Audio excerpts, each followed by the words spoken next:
Hush Your Face is coming straight to your ears. A podcast network that's changing gears, bringing fresh funky pods with a fresh funky beat. A family of pods that are bringing the heat. There ain't no stopping us. Keep coming back to us, sick ass pods that'll make you hush. www Hush Your Face. www Hush Your Face. www.hushyourface.com. On this week's episode of Horribly Awkward, I get to hang out with two awesome people. Normii Late from the Zombiecast, which is one of my favorite people in the world, and Mr. Michael Bauer. Awesome, he's been in so many things, man. Michael, dude, this has been awesome. Thank you, I appreciate it, man. So, is that the tagline? I thought you were asking me for a tagline. I'm sorry, I got a little confused. On this week's episode, we talk conspiracy theories, we talk acting, we talk X-Files and Salute Your Shorts, and a little bit of video game talk in there. We took some questions from some friends too, dude. Awesome time. We talk real life, 90s stars, child actors, and conspiracies. Great fucking episode coming up on the Horribly Awkward podcast. All of this and more. Stick around.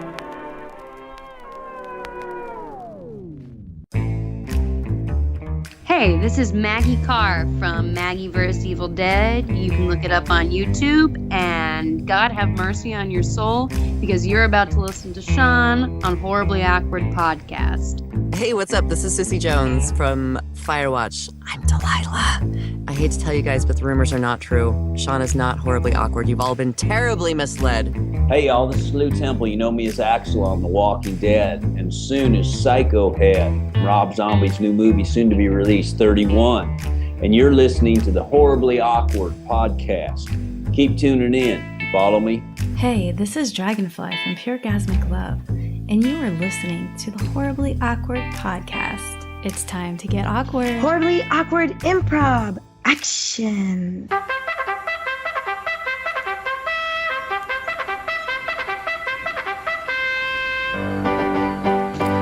Okay, Normie, hey, this is your first day. Nice to meet you. Hey, nice to meet you too. So, are you... What's that? Sorry. I was gonna say, are you new around here? Yeah, but you have to let me talk. You can't just start talking to me when I'm talking. Okay, hey campers, It's me. My name is Eddie Donkey Lips Gelfand. This is my partner in crime, Bobby Budnick. He lost his voice many years ago in a tragedy that we're not supposed to talk about. But Look here, campers. Welcome to Camp on Awana. The bones you see in the corner are of our great Dr. Khan.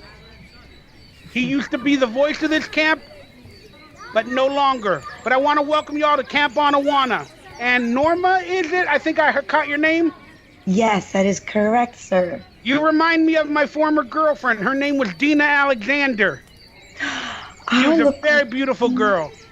She was a beautiful girl. Yeah, so this is Donkey Lips. He's been here longer than he is running the place, really. I'm just here to look over everyone. What I want you to do is hook up with him, and you guys are gonna run the class today. I just want to see how you do. Go ahead, Donkey Lips. Go ahead and show her what you do. Have all the kids just follow your orders. You're the man. I'm just gonna sit back and watch for a second. Okay, well, Norma, if you follow me here, this is called the Trail of Tears, where many of campers have been picked on by our patent bully, Bobby Budnick, which lost his voice many years ago due to a tragedy, which we don't need to explain, if that's not the second time I've said it. But this is the Trail of Tears, and you never want to walk down this trail, because if you do, some people say it's like the walk of shame, but worse. But the Trail of Tears, avoid it. You're a beautiful girl. We don't want no mischief at camp. This is a teen program. A teen reality show or a teen camp. So we don't want any of that bad stuff. And I'm Donkey Lips, Eddie Gelfand. Nice to meet you. Eddie. She's Norma is. She's from New York, and things are crazy in New York, but she's not used to the Trail of Tears. We got to bring it down a little bit, man. You're. Yeah, I'm confused. Where are the toilets? I want the shower with a bidet in it. I want the sparkly lights. Where do I find all that stuff? Because so far, all I'm seeing is mattresses that are falling apart, and there's a bed that's made out of funky wood. Like, not even like my down comforter is here. Okay, life has not treated me so fairly. I still have a lisp to this day. But you wanted to know where the bidet is? Yes. I'm gonna say French. I don't know what the F a bidet is. So I'm gonna think French. This is Camp Anawana, where we don't want to be here. I see. So there's no bidet. So no amenities. No amenities. Oh, so unless you want to build birdhouses with me, I created a company. I sell birdhouses to a guy named Captain Bartlett. We make a little bit of ends meet on the side. Bobby Budnick, who lost his voice many years ago due to a tragedy that we're not going to talk about, but he sells candy out of a trunk. We got our business stuff going on, and I'm a little bit lonely, and you remind me of Dina. Oh. Yeah, poor Bobby over there. Bobby, I'm sorry, dude. Yeah, he can't say anything right now. You just can't say it. Norma, I've talked to Eddie about this week after week when we get new counselors to come in. He's got to ease you into it. But yes, this is the Trail of Tears. Weird stuff happens. Don't be alarmed. Don't be alarmed. These kids run they're chaos over here, but they're probably not going to take someone down who's a little bit older than them. And you look a little scary. You got the mohawk going. You got those cool tattoos. I do, but that was just so like I would just look scary, but really I'm not that scary. So I should probably just keep up the facade. I mean, it worked for you. Normie, stay here for a second. Okay. But hey, Donkey Lips, come over here real quick. Yes, this conversation bores me. You and the goth girl are freaking me out. What's going on? I want to get back to camp activities. Yeah, I don't know, man. She seems like she might not be up to par with the way things go around here at Camp Anawana. Do you think we should bring her on? I mean, thank you for like getting her scared, because you're supposed to scare off the newbies, because we need to thin out the weak. But what do you think? Should we keep her on or not? All campers are welcome at Camp Anawana. Okay, we'll let her know. Norma? Miss Yes. Norma? So Norma Late or Norma Latte? Norma Late. Norma Late. So we came to the consensus that we think we're going to let you on. But you have to shave your head. What? You have to shave your head. All right. I think that would be a new fun endeavor. I could pull the whole Sinead O'Connor look really well. So are you good, Norma? You good to join us?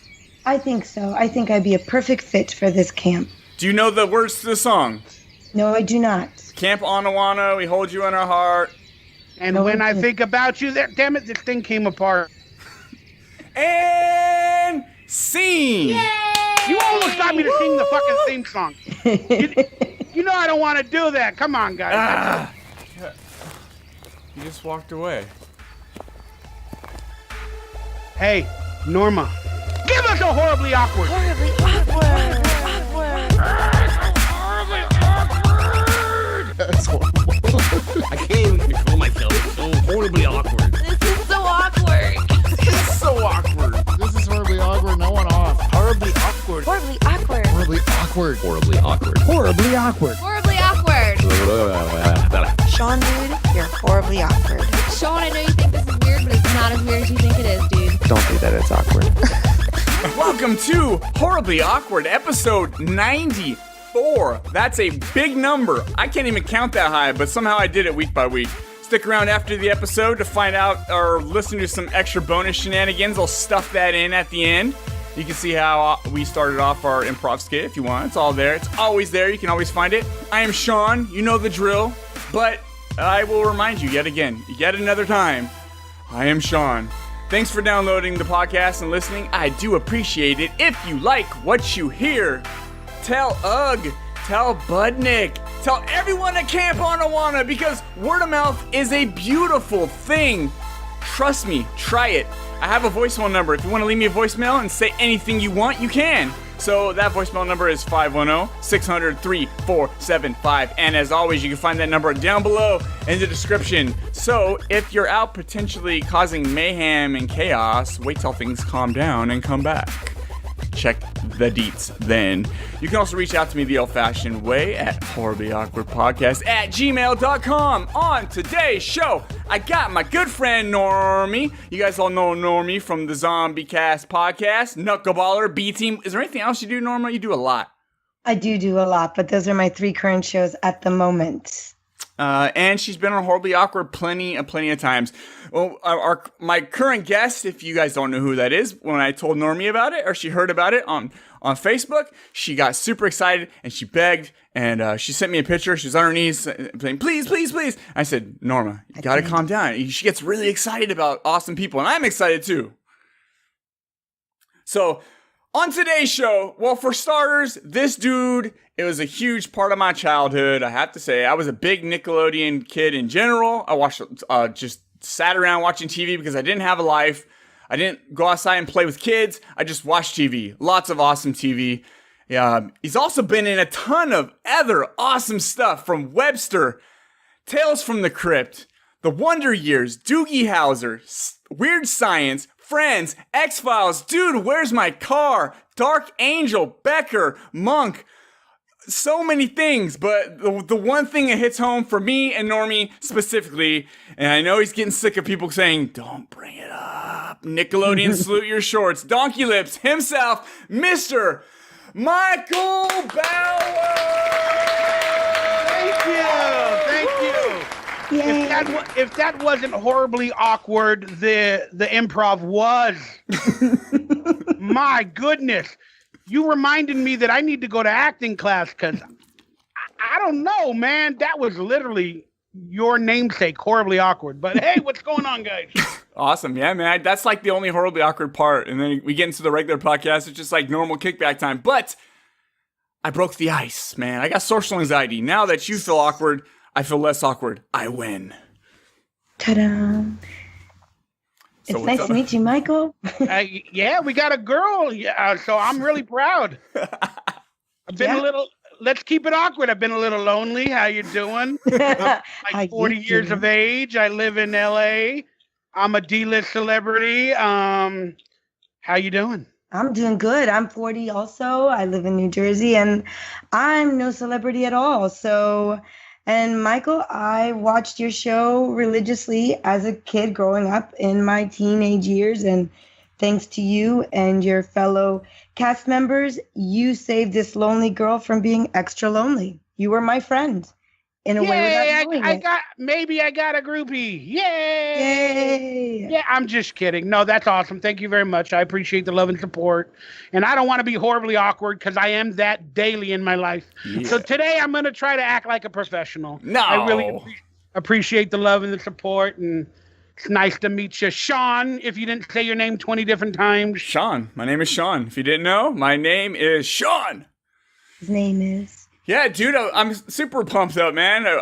I bumped somehow I bumped into a picture of you on Twitter, and I was like, oh shit, like, oh snap, I gotta look up Michael. It's been like a couple years, and so I just hadn't looked up, and I looked you up, and I was like, dude, you're a big part of you know my 90s, man. And you replied back, hopefully I could be a big part of your double odds. Yeah, your 10s, yeah, the 10s. Put your 10s. What is today? If it's 2010 through 20, is it the 10s? You know what I mean? Like if it was 1990s, what is now? The 10s? Yeah, that's true. I never thought of it. Teens. Let's call it the teens. No, but you get it like if it's 1990s. Yeah. 90 through 2000, that's the 90s. But we're in the 2000s, but we're like past the 10 into the 10 through 20. So is it the 10s? You know, it's weird. I've never even said it out loud or thought about it. So it's kind of strange, right? Yeah. That's why I wrote that, because I'm a weird fucking dude. I was like, is it 10s? No, that's thinking. I mean, that I never thought of that. I like that. I'm a crazy guy. I'm a critical thinker. I'm not trying to be rude, but maybe I'm becoming Jewish because I'm overthinking everything. I don't know. I'm like, how much is that? What's going on? Where's it going to go? How much do I have to pay? What's your name? Dude, I remember... I totally remember the scene that you popped in on Evolution. I don't remember exactly the scene, but I remember it's like they were looking for something, some rare something that no one could find, and you're just like, yeah, I got that, or I can get that. Yeah, that wasn't the scene that we popped in on. We were in the classroom to David Duchovny. He was our teacher at the university. But yeah, that's a very important scene that out of nowhere we come up with a possible cure for the aliens that invaded Arizona with shampoo. If that wasn't a product placement, I don't know what the F it was. But let me give you guys a little tidbit. If you want a nook and cranny, if you guys have watched Evolution, understand that movie, Head and Shoulders was the product placement. But then they didn't really know what the movie was about, that their product was going to kill aliens. So when they found out, they kind of started saying, we don't want it in our movie, in the movie. That's funny. Because even though it's helping kill aliens, some politically correct people could say, look, your product is killing creatures or something that's alive. Oh, boy. And they literally had like a 2-day conference where they discussed, should it be Head and Shoulders? We've already filmed some of it. Are you still going to be the product placement?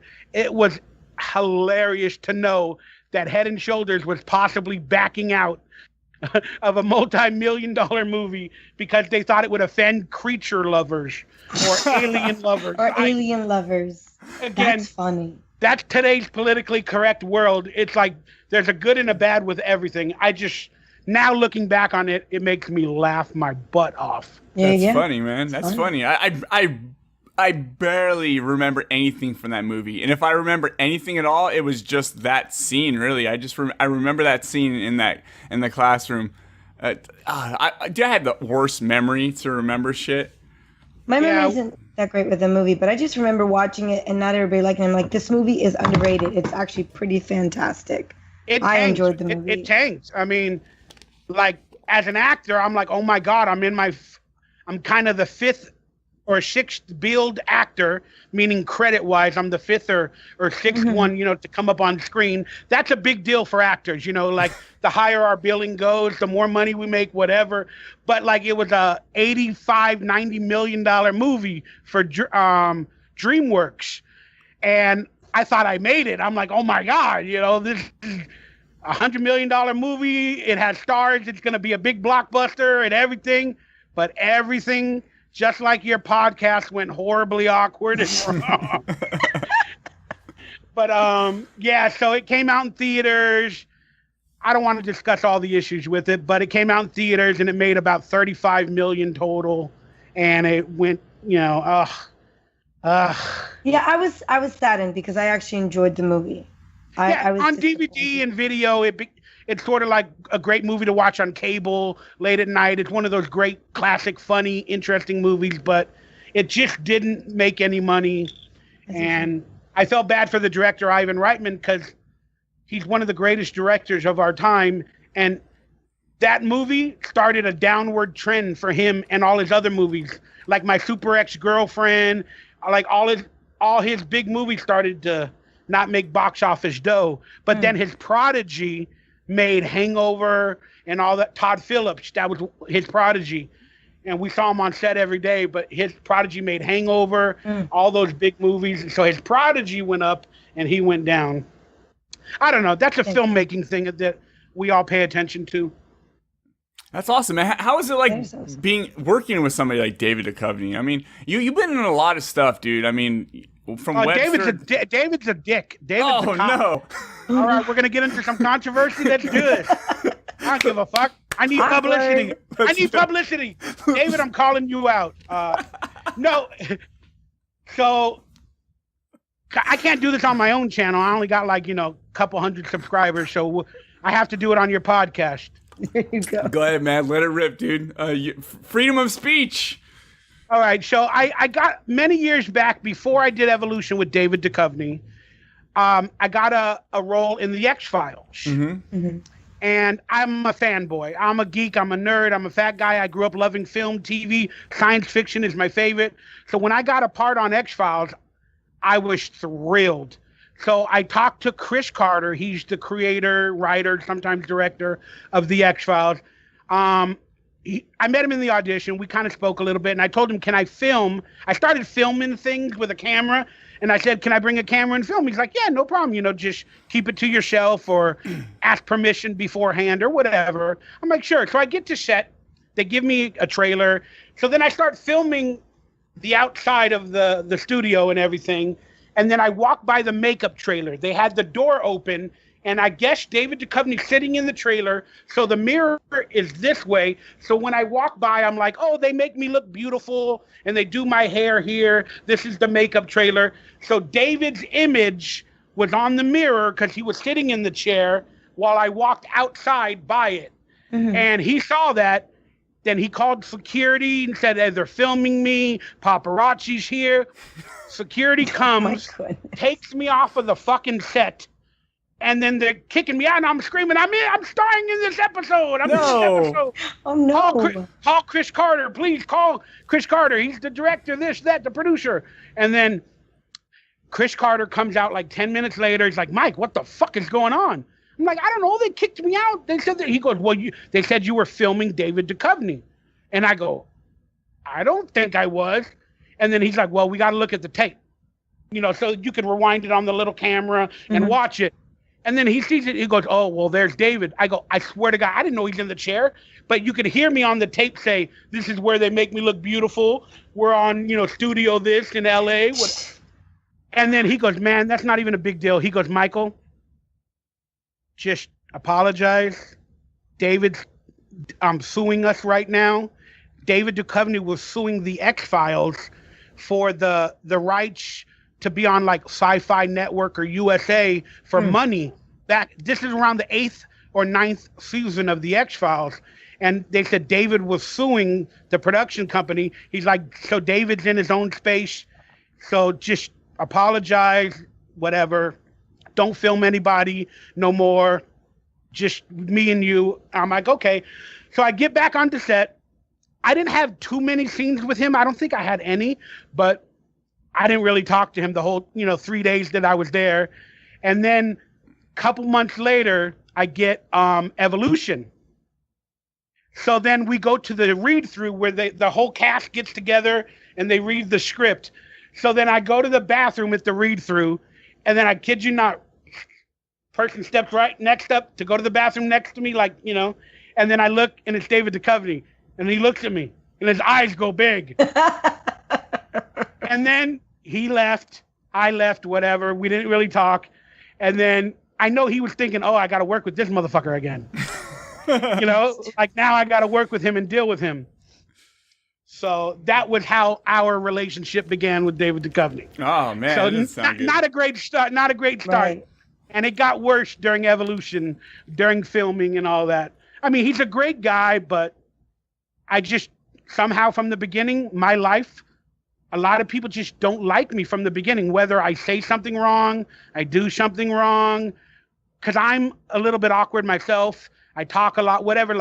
They always seem to judge most of my career people. And then so they have an image of me when we're done. Either I'm an asshole, I'm stupid, they don't like me, or I'm too energetic, or I'm too this. But I can't control how people see me. Well, you know what, Michael? You're leaving an impact on these people. You're doing it right, dude. Yeah. That's one way to be remembered. Yeah, They go, oh, that fat fuck. Yeah, that's one way to be remembered. Well, if that's what they think, they're idiots. Because I'm starting to love you, Norma. How you doing? I'm doing great. Thanks. Give me compliments, Norma. I'm a little lonely nowadays, Norma. What can I say? Welcome to the Normie compliment section. Normie, compliments, go. HorriblyAwkwardDating.com. But you asked about David Duchovny. I want to know, because I've never been on set ever on anything. So give us a daily routine of how being on set works. You've been on meds. You've been on something in your life. No. Said I've never been on anything. Yes, you have.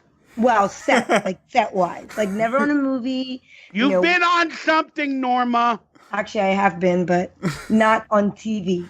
All right. That's my horribly awkward comedy. All right. What was the question again? So, what time do you usually get up to be on set? What is, the most uncomfortable scene you've done? And I mean, did you have to get up at 2 or 3 in the morning, prep for, an hour to look a certain way, and then go through, crazy rain or awful weather? And so are you asking what was, an experience or give us an craziest set? A crazy experience you had. You had to get up buku early in the middle of the night and do, a scene. I've had a few, but I did a kind of a. There's a gentleman. Maybe you know this. Maybe you're into horror movies and all that, but there's a gentleman named Roger Corman. He's kind of like an independent film director from the 70s and 80s, but he made his first $1 million movie. Like I think it was 1990, and he finally did like a teen comedy, and we called it what the hell was the name? Captain Nuke and the Bomber Boys. But I got the part, and I starred in that like Roger Corman movie. But we had to film. We had scenes with the president where I guess I'm like a homegrown terrorist nowadays, because we find a nuclear bomb as teenagers, and we use it against the president to get schools closed and all that other. It's ridiculous. Okay. But we had to film during the day on our normal set. Then we had a presidential scene with a famous actor named Rod Steiger, who passed away. But we needed the location of the White House. They didn't want to build it. It would have cost too much money. So they actually got permission at a place called the Ronald Reagan Library, where they have the White House room or the office made like as a museum. So we got permission to film there, but we had to film on one night. So we filmed all day from like 8 a.m. till like 5 or 6 at night. Then we had to drive an hour and a half to the Ronald Reagan Library in Simi Valley to film at this White House scene. And we did an all-nighter.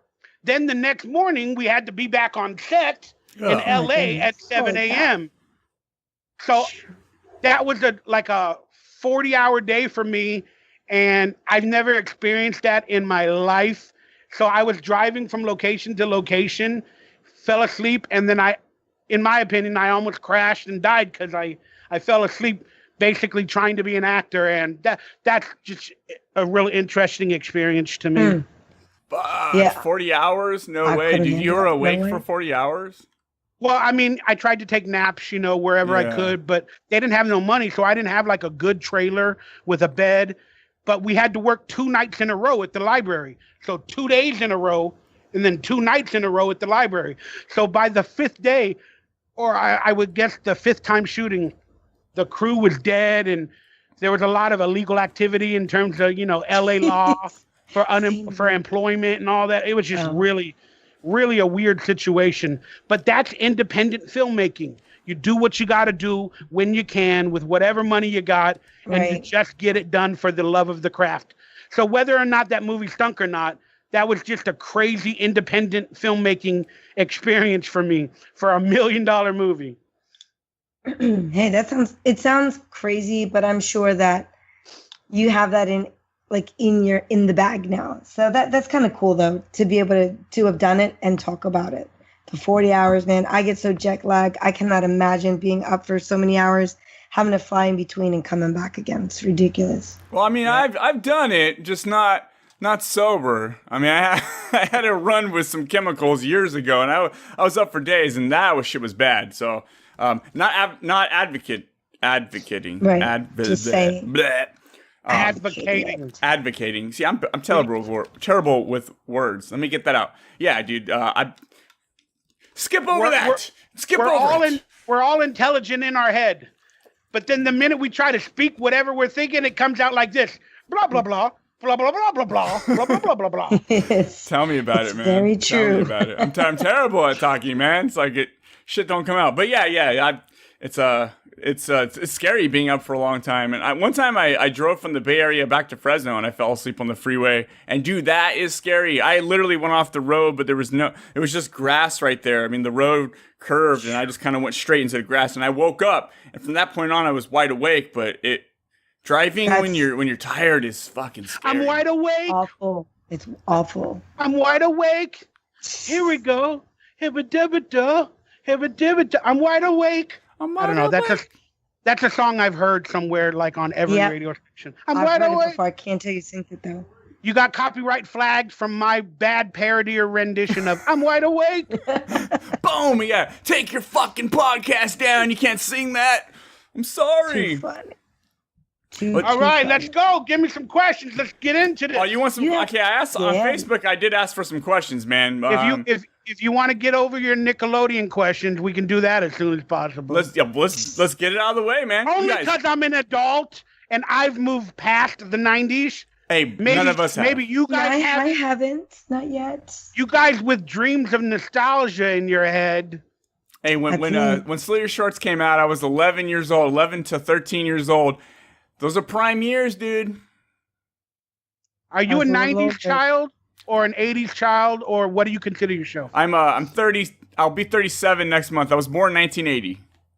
So you're a 90s child. Yeah, so because 90s, man.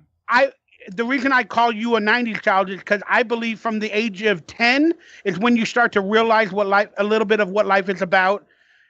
So the age from 10 to 18 or 20, I call that your formative years. So I was born in like 75. So I'm an 80s child. You get it? Like I was the age of 10 on up until the early 90s. So I consider myself an 80s child. Norma, what about you?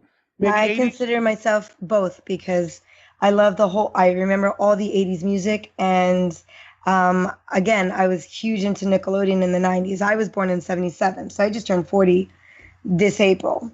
But I consider myself both because I was seriously into all of that stuff. And I'm thankful to have older brothers who are 12 and 15 years older than I am because they got me into all their things. So it kind of stemmed on from there. That's cool. Did you guys ever go to a camp? A real camp in your life? No, I did science camp, like a weekend thing or a week thing for 5th grade, I think it was. But that's about it, dude. I didn't have any friends. I just stuck to myself and shit my underwear one time and had to hide my underwear behind the toilet because I was so embarrassed. Sean.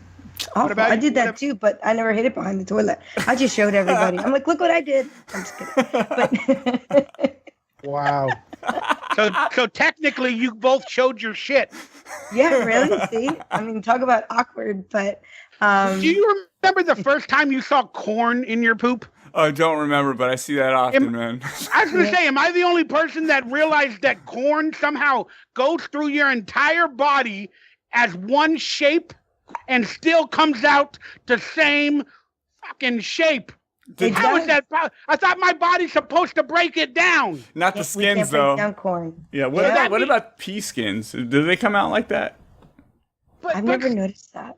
I don't know. Maybe I'm weird. I'm gonna stay on this topic. But why does corn go? Why does corn go in one shape, go through your entire digestive system, supposedly broken down, and still come out as corn? Because it's fucking magic, man. Corn is magic. It's like cockroaches. It's not magic, it's Monsanto. It's called fake corn. It's made like Peeps, marshmallow Peeps. That thing is indestructible. Yeah. So can the corn be good for you? Fuck no. So we're eating some type of hybrid corn that doesn't digest in your body. And then people go, why you fat? Because I'm eating weird fucking corn. Okay? Yeah, it's plastic, man. What's in this food? We'll never know. Do you think if we like heat up your poop with the corn in there, it might turn into popcorn? Oh, that's gross, dude. That is the grossest thing, Norma, you've probably ever... I just got this image of like crackling poop in the fucking microwave. Well, corn can't get dry to become popcorn. I think corn has to become dry and real hard until it will become a popcorn. But since it's in your body with all the liquids in the digestive system, it doesn't become dry. You would just have soggy popcorn. You have to eat kernels. What's grosser than gross? Norma talking about popcorn in your shit. That's what's grosser than gross. That's so attractive. I'm so attracted to you, Normie, right now. So great. I feel so bad. I'm cussing. I'm trying not to cuss, but like I'm having a good time saying big words and loud. Shit! Dude, say whatever you want, man. It's all about you, dude. No, but I gotta be better, baby. I gotta be better. Let's tone it down a little bit, guys. Let's get super professional real quick. I got some questions from my Facebook friends. I got some questions. I'm trying to be more professional. So, my friend Joey Hines, big shout out to Joey Hines. Hi, Joey. He says, oh my God, I love that show. Obviously, he's talking about Slit Your Shorts, man. I'm going to get these out of the way right now so we never have to talk about this again. You'll be happy. Okay. He says, was the show as fun to make as it was to watch? For us to watch it? No, it's a job. I mean, if you want to be technical and honest, you guys are like, well, those are the best memories of my life. Me, I'm like, I wanted a paycheck. Had to pay some fucking bills. But I was like 18 at the time, to be quite honest with you. So it was a job. I mean, but is it fun? Looking back, of course it was. Like, I had a family that I got to wake up and, you know, we got to basically improv and do scripted scenes on set and, you know, just hanging out with people. Those are the funnest times of your life.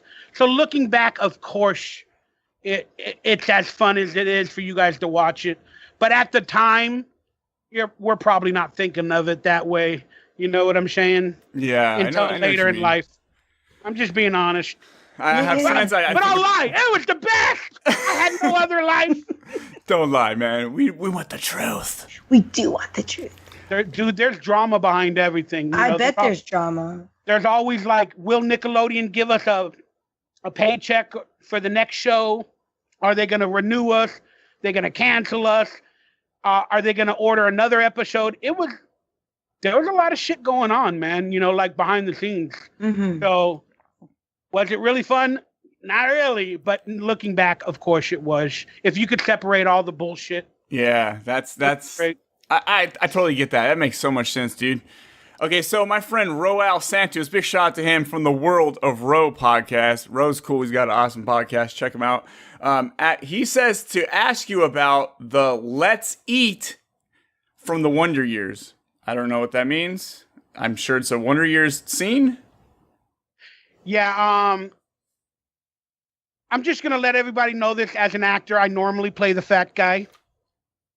And that was sarcastic, just let everybody know. I normally play the fat guy. And in Wonder Years, there's a character, they called him Piggy Armbruster. What? And my character in the episode of Wonder Years, every time I eat food, like, instead of praising God and saying thank you for the food we have or whatever it is, I go, let's eat. And then I rub my hands together because I'm a fat ass. So they put it in all the trailers for Wonder Years and everything, and it became a meme where you hear, bum, bum, bum, bum, bum, let's eat, bum, bum, bum, bum, you know, like whatever. Wow. How rude of Roel asking that question, man. Yeah, Roel. Right. Jesus Christ, man. You know what? But there's some like chunky actors that start losing weight, and I just don't feel it no more. Like when Jonah Hill started losing weight, I was like, I don't know, man. I liked you as the chubby guy, man. It doesn't suit you, and it changes. Even Seth Rogen, right? Same thing.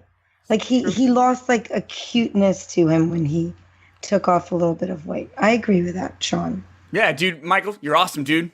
Bring it. Okay, this is a personal question. This could be a personal question.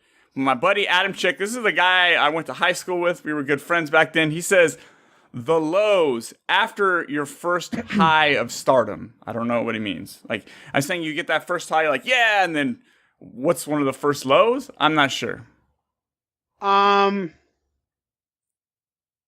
Thinking you've made it, kind of giving up, thinking, you know, more work is going to come, that everything's going to be fine, that I have enough money and I can go out and spend it and all that other stuff. I would call that a low. You know, you have a lot of blessings all of a sudden. You think you're on cloud nine, everything's going to be fine. And then, you know, give it a year later. Hey, wait a second. The money ain't coming in. I haven't got a job in a year. Does anybody like me?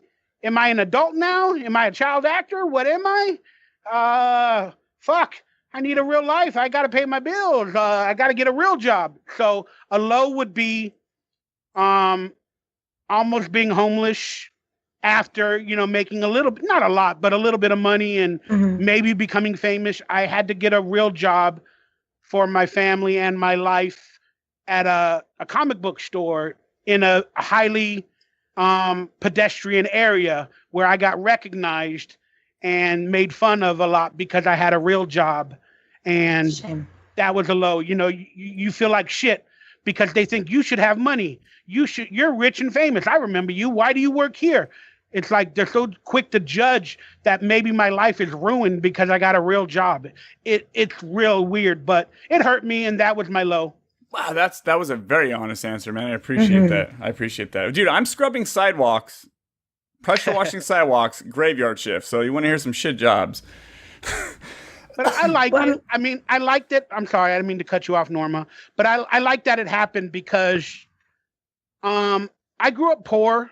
I took on the financial responsibilities of my father when I started making money, like at 12, 13 years of age. Not because my father was a bad father or anything, but my father is very old. He had us at like 48 years of age. So he's 60 and retired by the time I'm, making money, and the bills need to be paid. So I kind of took on those responsibilities. But like having money, getting an ego, buying cars, spending money on friends, like a posse, you would call it, and then having it all come crash down and then having to get a real job. I'm really grateful and thankful that it happened, because I was brought back to reality that I'm just a normal fucking dude that have had some beautiful experiences, but I'm a real man and I need to work and I need to make money, and I'm just as poor as everybody else. Wow, man. Dude, I appreciate that, man. I appreciate Yeah, absolutely. We appreciate you, dude. You're awesome. You're that much more awesome now. Gosh. I can't even see Normie. It's so dark. Look at Normie's camera. It just keeps getting darker and darker. You know why it's getting darker? Because if I turn on I can't reach the fan. Go ahead, reach it. Reach back. No, I there. can't. I'm like, I can't reach the fan. I really can't reach the barely hit the 5-foot mark. So I can't love reach your the accent. fan. I love it. I can't. Positive traction. I can't. I mean, I could jump on the bed and try to grab that, but with my bad leg, that's not going to work. So that would be like beyond awkward. That would be like call 911. So it's just getting more and more darker. It's going to get dark. She's going to try to stand up. She's going to break her leg. Yeah, we can't do that. I already did that once. We're not doing that again. You ever watch that movie where the girl with the Jersey accent goes, positive traction, about a car? She was in a courtroom. I forget the name of the movie, but it's one of the greatest movies. My cousin Vinny. Yes, with Marissa Tomei. That's a great movie. They're like, how could it not have happened? Because the car has positive traction. Yeah, that's what Now I remember it. I don't think we've actually ever sat through that movie, but I know of so many clips from that movie. That movie was I think that was one of my first rated R movies I went to see before I was like 17. I think it was like 15 or 15. I'm falling in love with your action, Norm. I love it. I love Jersey Girls. Let's go. Let's do it. I got one last question that refers to anything to Salute Your Shorts, but Brandon Lloyd, a friend of mine, Brandon Lloyd, he says, he wants to know what you think about today's live action kids shows as opposed to Salute Your Shorts, because he says he loved all the Nickelodeon live action shows, but today's shows seem over the top mostly. Man, I don't literally watch anything nowadays. Yeah. I didn't even watch our show back in the days. I couldn't afford cable. You got to remember, I'm young, acting, paying my family's bills at the time for a good few years. Cable boxes were like what, $75 a month, $60 a month? Yeah. Couldn't afford it. But I just wish we were on Disney back in the days, because I could have it. Like if back in the days were like today, I could have an album. I could have been like one of the Musketeers. Yeah. I could have been friends with Brittany and Justin. That's true. You could have. I could have been a fat rapper named Donkey Lips or something. It would have been great, man. But yeah, I don't know. I mean, everything seems simpler when you're younger. And the 90s, politically, just everything was easier. So I think Nickelodeon could get away with things. Plus, they were coming into their own, basically. They didn't really know what they were. And they didn't know how to brand their shows correctly at the time, because it was all new to them. But nowadays, there's like a system. It's like with making music. You always got to add the hook. So they add these young girls that can sing and dance and multi-talented, and then they sell them as sex symbols or like, it's weird. It's like branding. But to speak on today's live action, I don't really know that much about it. I don't care. 20 years from now, people are going to go, those shows were the best, man. When I was a kid, I remember those shows. Yeah, exactly. So it's all 20 years later. Everything comes back again. But there is a Disney show called Bunked. I don't know if it's a play on Camp or Salute Your Shorts. I don't know if it's a play on it, but there's a Disney show called Bunked where there's like 3 girls and 4 guys, And it's possibly a ripoff of our show, which is fine. Yeah, I don't know any of the shows today. Good question, Mr. Brandon Lloyd. Okay, last question from Joseph Anthony Pitt. He asked, he wants to know, what do you think is better? So his initials are Jap. His initials are Jap. I bet you. I wonder if he even knows that. Mr. Jap. So Mr. Jap Anthony Pitt, I almost said. I'm just saying there was a boat accident in Japan recently, so that's why it's on my mind. Not trying to be racial. I don't care. Just something happened in Japan with America, a boat and all that. Hey, why is the word Jap racist? Is that a racist word? Everything's racist. Yeah. If I say your screen looks black, somebody will go, "What the fuck are you talking about?" What did you say, man? What did you say? Yeah. What did you say? Black? What? Relax. Oh, look! I just got a contact request on Skype, and I bet you it's a porn thing. You should have fun with those. Be like, what are you doing today? Those are the funniest, man. I don't deal with them, but like all of a sudden it pops up and the girl's name is like Charity Awesome. You're like, who's Charity Awesome? And then you accept her Skype contact or whatever, right? And then all of a sudden it looks like a pen is writing. And you're like, are they writing me? And they're like, hi, how are you? And then I write back, I'm dying. I need help. Call 911. Then they write back, oh, you're doing great. Nice to hear from you. What the? Wait a second. So then you can tell they're fake if you start asking them the most random questions. Yeah. Then they're like, do you want to see me naked? No, I don't. I like looking at donkeys.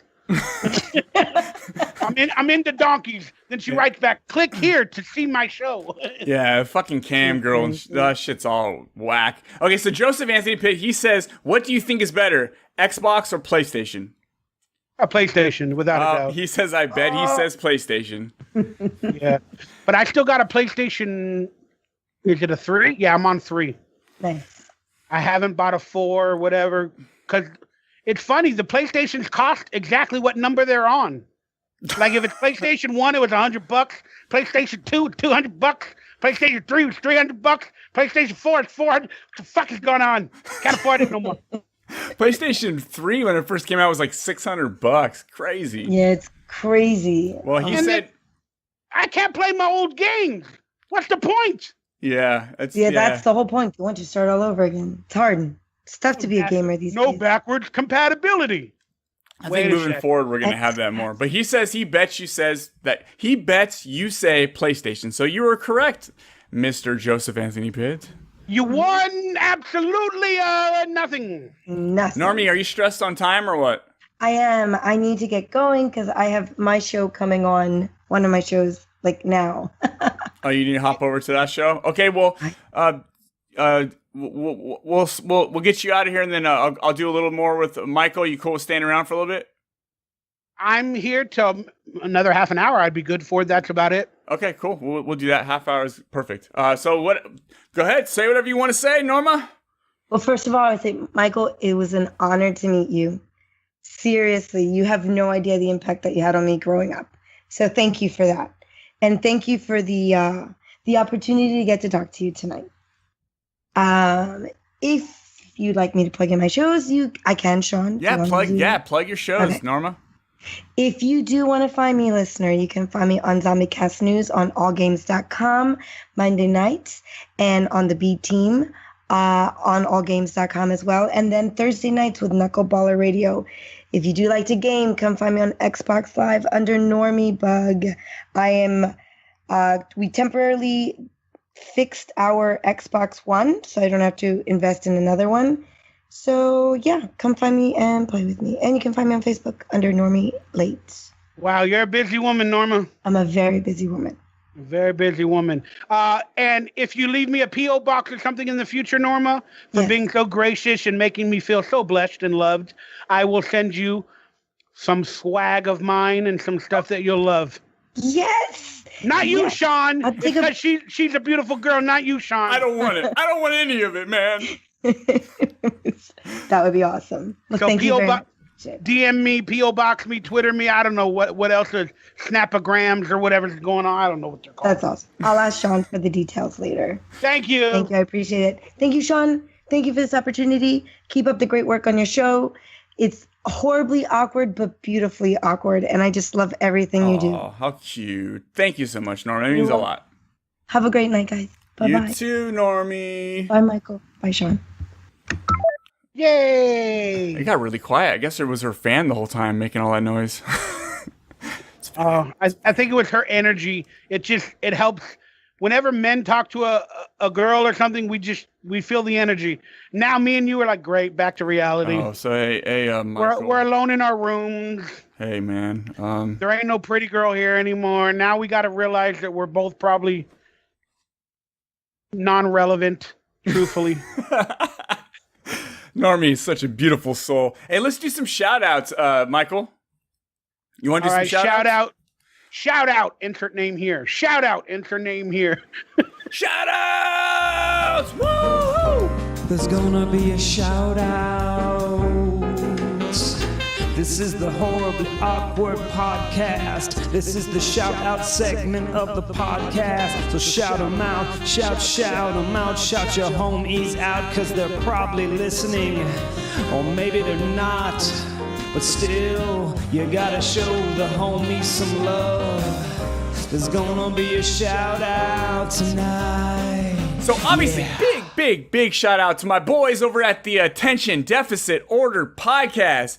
Check out their show. It is bonkers. It is crazy. It is always fun. Big shout out to Skip and Chris. I had a lot of fun last week talking about movies and just having a good time. That's what podcasting is about, just having a good time and kicking back. So big shout out to Skip and Chris. Check out their show, Attention Deficit Order Podcast. They will do the funniest and most entertaining movie reviews you will probably ever hear on a podcast. So yeah, and big shout out to everyone else who has supported me over the years in this podcast. It means a lot. I'll be coming up on episode 100, and I'm kind of excited. I'm kind of nervous. Is that going to be the last one? I never know, man. Michael, what's up, dude? Shout-outs. None? Oh, I'm sorry. I have ADD. Or is that ADO? I don't know what their group was. Hey! ADO fucking radio! All right, I was trying to make a joke. You see how horribly awkward my jokes are? Yeah, he was actually, playing a video game right now. I had to, snap him out of it. Dude, Michael, snap out of it. No, that was an ADD joke, you get it, where you answered me and I didn't talk. Attention deficit disorder. And you were sitting there so still, I literally thought the screen froze. It was like this. Yeah, that's a fun joke to play on people. All right, what was your question? Did I have any shout-outs? Yeah, you got any shout-outs, man? Anybody in the world? I'm going to shout out Donald Trump. Big shout-out to Donald Trump. Because... it doesn't mean I like him or dislike him, but the guy's going through some shit. There's a lot of things going on. They're coming after him. It's they're making plays about him. They're stabbing him, in plays in New York. The media, man, he's having a rough time right now for being the president of America. So a lot of people going to be pissed at me. How dare you even bring up his name? I'm just giving the guy a shout out. Yeah. He needs a little loving in his life because, he's having a horrible time. Maybe because he's a horrible man. I don't know. I'm not here to judge. I'm just saying, Donald Trump, man, you need some love. You need a shout out and, do your thing, Donald. That's my shout out. Yeah, big shout out to Donald. Yeah, he had his head decapitated figuratively by Kathy Griffin. So big shout out to Donald for having his head kind of cut off. Yeah. I'll probably be working with Kathy Griffin soon. I think she ended her career at that moment, but it was good for my career because now she's going to be in movies that I'll probably star in the future. So we'll both become F and D-list actors. We'll work together, and then hopefully one day she'll hold up a beheaded Donkey Lips head, and that'll be great for me and publicity-wise, and I can get sympathy from that. So Kathy Lee Griffin, I'll see you in a bit. We'll probably be working on some shows together. I would love if she did a decapitated head of my head, but I look too much like Moby or Rob Corddry. It could be anybody's head, right? Oh, you said Moby. Oh my God, I remember that dude. The DJ or producer. You do look like Moby. Oh my God, I remember him. Oh man, doesn't he wear glasses? Where are my glasses? I'll put them on. They're in my room. Oh yeah, that's hilarious. Oh my God. Yeah, Moby, he got into politics in social media, and then I think, unfortunately, they say he's crazy or whatever. So, but that's funny. I'm sorry, that was funny. Hey, what kind of music are you into, dude? Whatever plays during a porn scene. Oh, the bound. No, honestly, I don't seek music. A lot of people, like, they seek it. They'll go to a dive bar and check out the latest rock and roll band or whatever, or an R&B artist, whatever, and they seek out music and they find it. They're like, have you heard of this guy named J. Cole? Not me. I watch so much TV and movies that's my love and my passion. So in not a love scene, but like if somebody's falling in love on screen, or if they're having a magical moment, if they play like a song from an artist, and if it blends in the scene of the movie at that moment, and I feel really good or really sad or really happy, then I genuinely look up the artist, and then I become a fan because it meant so much to me in the movie at that moment that's how I become fans of music. But I don't generally seek out anything, but I listen to everything. So if it's in a movie and it's good and it makes you feel one way or another, I probably like it. But I'm really into soft music and R&B, to be quite honest with you, just because it's soothing. Yeah, that's awesome. You can listen to it in the background while you work or do whatever. That's cool, man. So you kind of like a movie to introduce you to something by setting the atmosphere, and you're like, I'm feeling it. Like I'm feeling this moment right now. I want to hear this. I want to check out this song. That's cool, man. It's a cool way. That's a cool way to look at it. So you brought up J. Cole, though. Are you a fan of J. Cole? No, I just recently heard a couple songs of his and in a project, and then I haven't had the time to check him out. But I loved those songs. Yeah. But yeah, you're right about movies. Like in the original Ghostbusters, I just watched that the other day for fun. But like when they go to save New York, the song comes on, "Saving the Day, saving the day." Cuz we're saving the day. Yeah. Like I just love that shit. Like, so then later in life, I love listening to movie songs. They become movie songs to me. Whether they're on an album or this or that, I don't care about that. I'm like, no, that's from Ghostbusters. That's from The Matrix. And, so I ask people when they hear it on the radio or something, I'm like, what movie is that from? That's awesome. Yeah, man. J. Cole is cool, man. If the songs you heard, you're gonna get more of that. He's kind of Drake sounding hip hop, singing. He's got rhythm.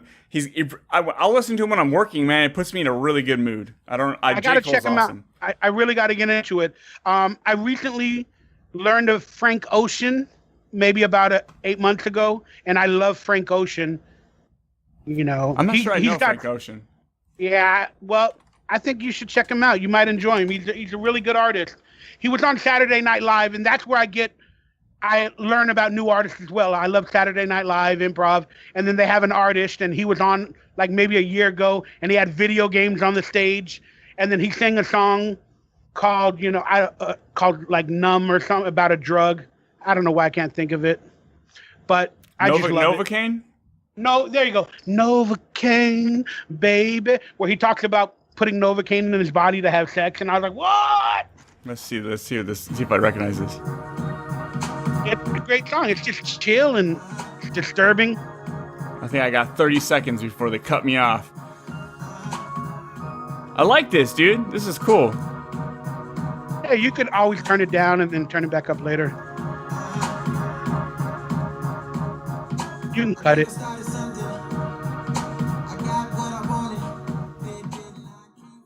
I dig it, man. I'm gonna check this out later. I'm gonna find him on Spotify and add him. Trust me, the hook goes, fuck me good, fuck me numb, fuck me this, fuck me lumb. I'm like, what? But he said it while he was playing, he sang it while he's playing video games on Saturday Night Live. So he had these big arcade machines, and then he's like, fuck me good. And I was like, that's like real life. That's what we would do at an arcade.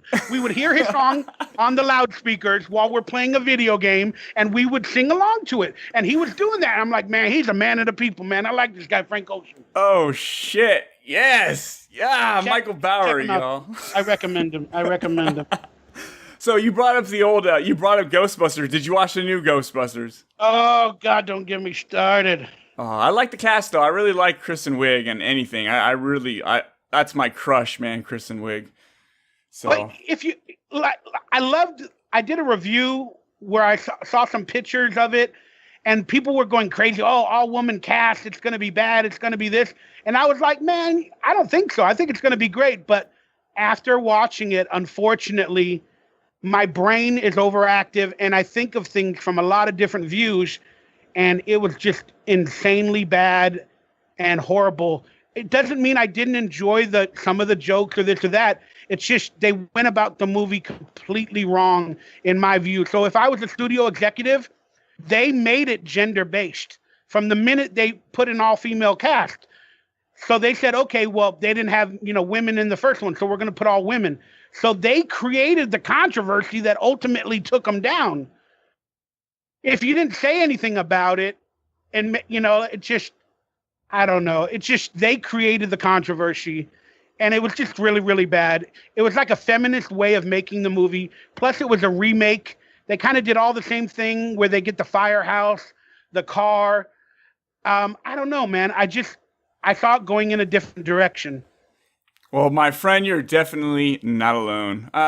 Since I enjoyed the cast, I didn't have really a big issue with the movie, but yeah, I see it, man. A lot of people hold especially the people who hold Ghostbusters, the original, to like, they cherish those movies. So I kind of barely remember the old movies. I mean, I've seen them, but it's been so long, I don't remember anything. I literally remember nothing from those movies, but yeah, it's awesome, dude.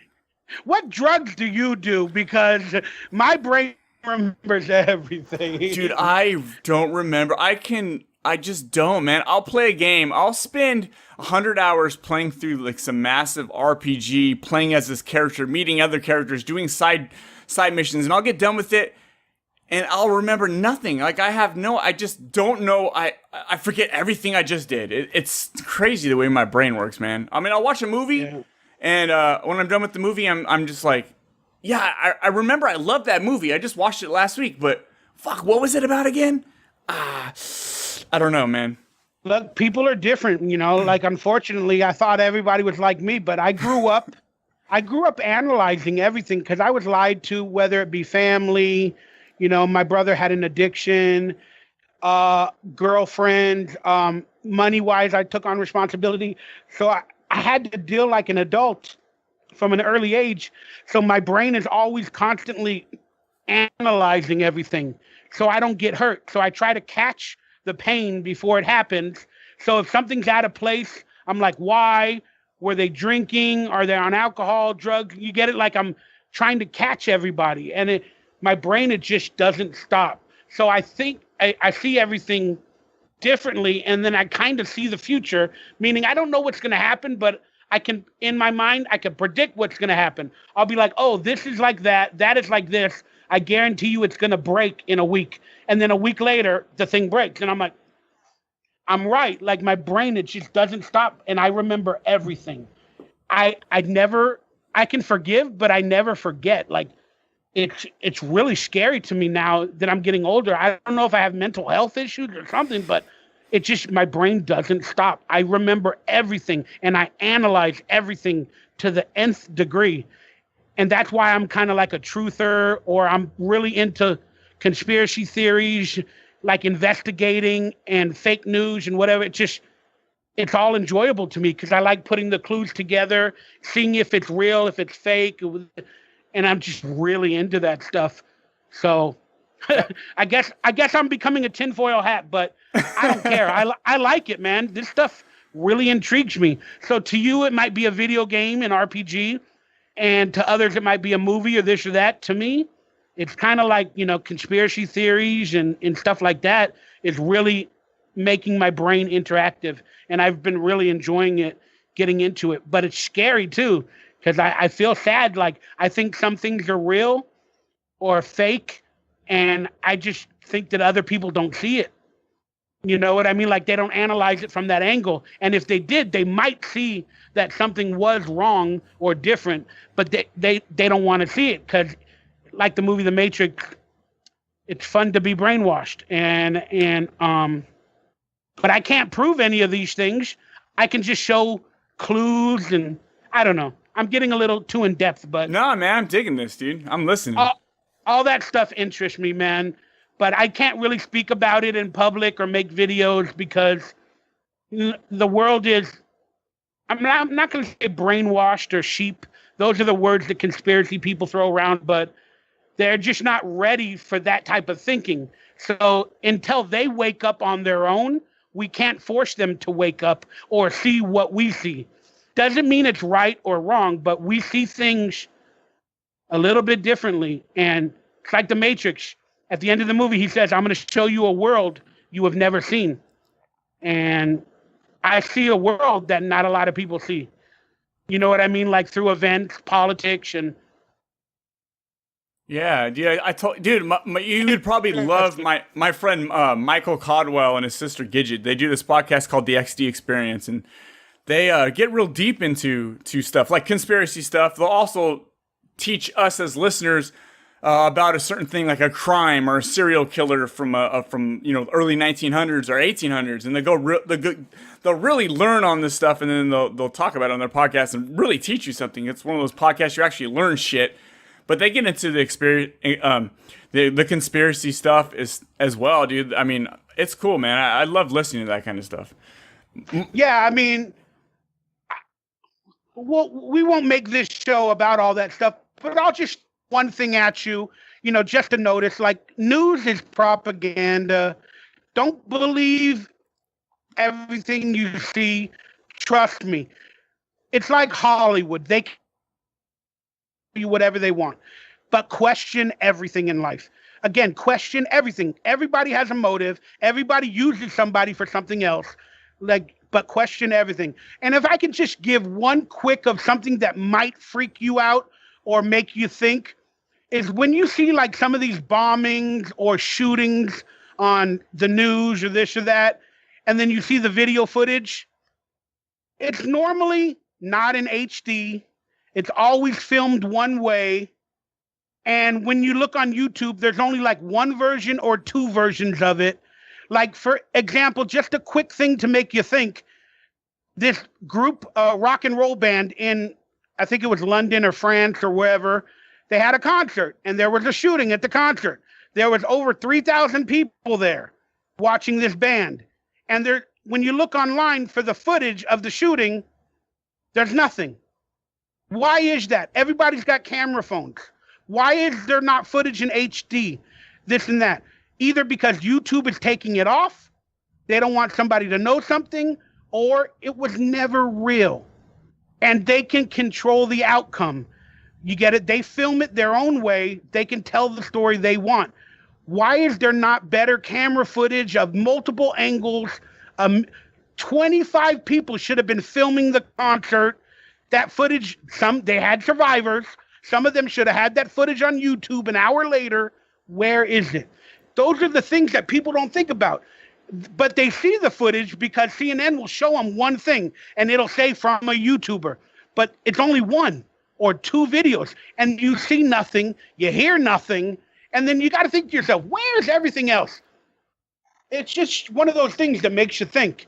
It's like, very interesting. Man, yeah, the news media in general is just entertainment anymore. It's just, it's garbage, man. It's garbage. I'm just saying it makes you think. Because if somebody crashed a car in front of your house and something caught on fire, your whole neighborhood would be out there with cameras. Yep, exactly. And so there would be at least 5 videos somewhere on the net. Big fire in Fresno, But again, with these events, you look online and there's always like 2 videos. And there's 3,000 people at the concert. 70 people got killed. But they show one video of a girl or a guy going like this. And then all you hear is bang, bang. You get it? And the camera never turns on the bang or anything. The camera goes off, or the camera's always shaking. And the minute they shoot somebody on camera. Yeah, that always happens, right? It's like always the perfect moment. Correct. Like with the guy that got shot in the street. Somebody was on a rampage killing people in a car, and there's video footage of him walking out of car. Yeah, I'm going to kill this guy. Then they show the guy.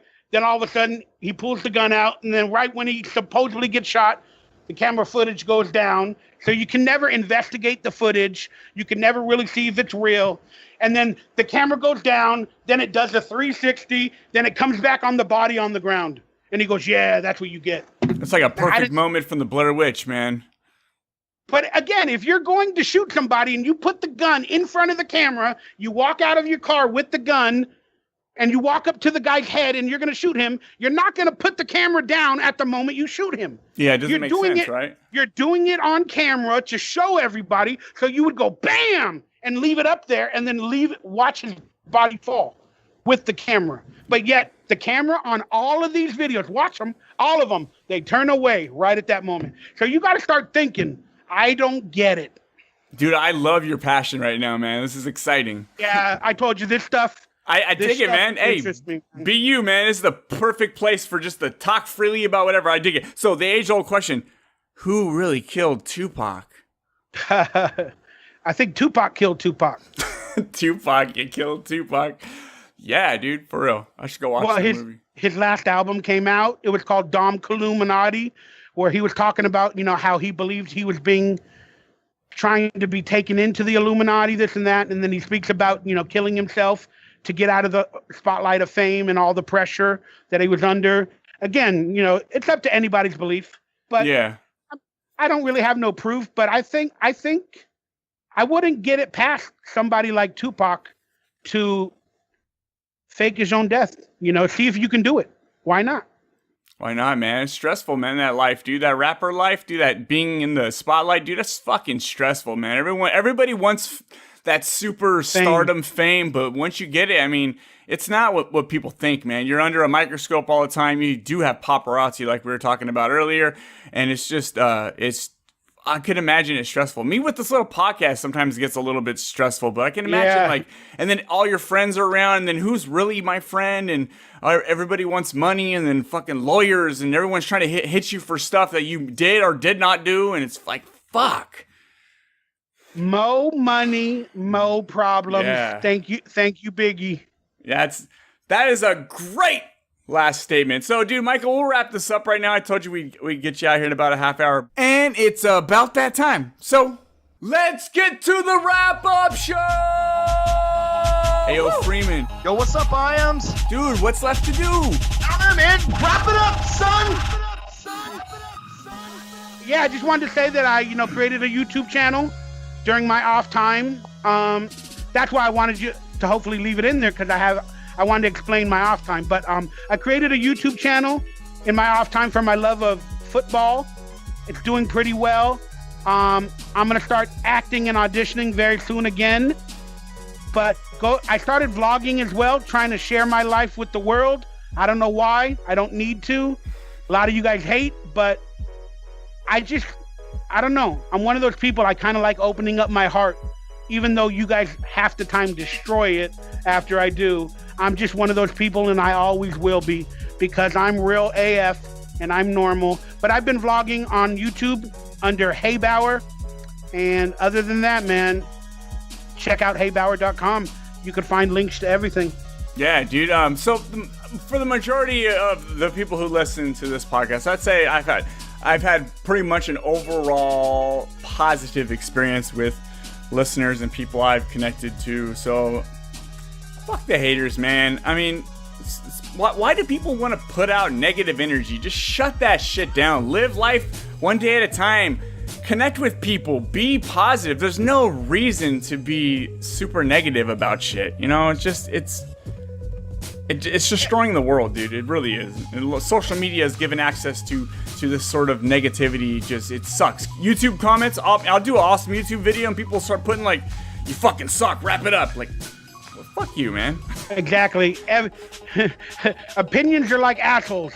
There's always one. Yeah, everyone's got one, right? Yeah. Yeah. So on Twitter, what's your Twitter? Is your Twitter Haybauer as well? No, I had Haybauer, then I had one of those emo moments that a lot of people have where they just got fed up with all the bullshit. So I deleted my Twitter, and then somebody took it right away. And they took, I had 5,000 followers, and then I don't know how they took it, but they have it now. It's like a pretty girl too. But I'm at Michael Raybauer. normally I'm Hey Bauer at everything, but on my Twitter and my Skypeagram or whatever it's called, it's at Hey Bauer. I mean, at Michael Ray Bauer, excuse me. Yeah, dude, that's awesome, man. I'm so glad we got a chance to connect and do the podcast. And Normie was super excited too, so big shout out to Normie for coming and hang out. Everyone check out Zombiecast, Knuckleballer Radio, and the B-Team podcast as well. That's awesome. And then if you want to play my Cupid or be my dating advocate, you could have girls Skype call me whenever you want. Like I said, man, I've been a little lonely lately, man. I need to find a partner in crime, somebody just to hug my soul, baby. Dude, you need to do a conspiracy podcast, man. You got that passion for it. Just hearing you talk for why you can't not? do it. You can't. Oh, I mean, if you know YouTube, which I've learned a lot, since I had a fan channel and all that, their freedom of speech, the way it's going now, you mention the word stabbing and you get demonetized or copywritten or it's taken down. And when you write words like hoaxes or truth or this or that, they find it and they shut these channels down. And it's because sometimes maybe there is truth in these videos and people don't want it to see, Mm-hmm. Like, I'm just going to say, just they're taking everything down, and it's really, really a bad time for freedom of speech and all this nowadays. So I don't know what's going to happen, man. I don't know.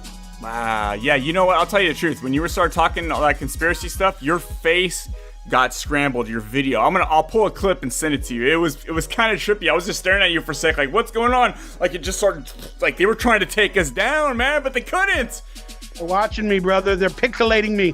All right, dude. So you guys check out Horribly Awkward. I am on the Hush Your Face Network. Shoot over to hushyourface.com. Check out all the other great shows. There's a lot of cool shows on the network. I think we got a couple of new ones, but Random Ramblings with Rob, the Hush Your Face podcast, Horrible Gamers, the Nerd-O-Wells, 3 is Comedy, Brand X, Rob and Slim Show. I believe there's 2 new shows. I got to find out what they are. I'll get back to you guys.